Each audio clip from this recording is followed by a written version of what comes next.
સુરતની નવી સિવિલ હોસ્પિટલમાં 65મું સફળ અંગદાન થયું છે। વલસાડ જિલ્લાના અંતરિયાળ સંજાણ ગામના રાજપૂત પરિવારના બ્રેઇન ડેડ કિશોરના હૃદય, સ્વાદુપિંડ, 2 કિડની અને 1 લીવર દાન થતાં 4 જરૂરિયાતમંદ બાળકોને નવજીવન મળશે।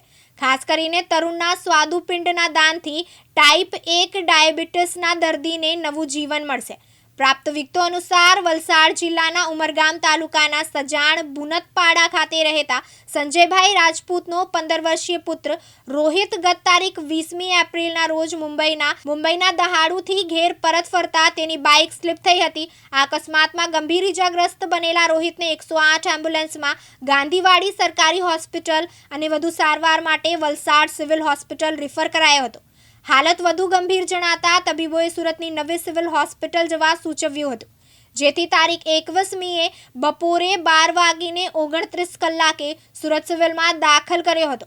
3 દિવસની સઘન સારવાર બાદ તારીખ 24મીએ RMO doctor Ketan Nayak, doctor Nilesh Kachhadiya, neurosurgeon doctor Hemal, neurologist doctor Jay પટેલે બ્રેઇન ડેડ જાહેર કર્યા હતા। રાજપૂત પરિવારને અંગદાનનું મહત્વ સમજાવ્યું। માતા મંજુબેન અને પિતા સંજયભાઈએ દુઃખની ઘડીમાં પણ અંગદાન માટે ભારે હૈયે સંમતિ આપી હતી।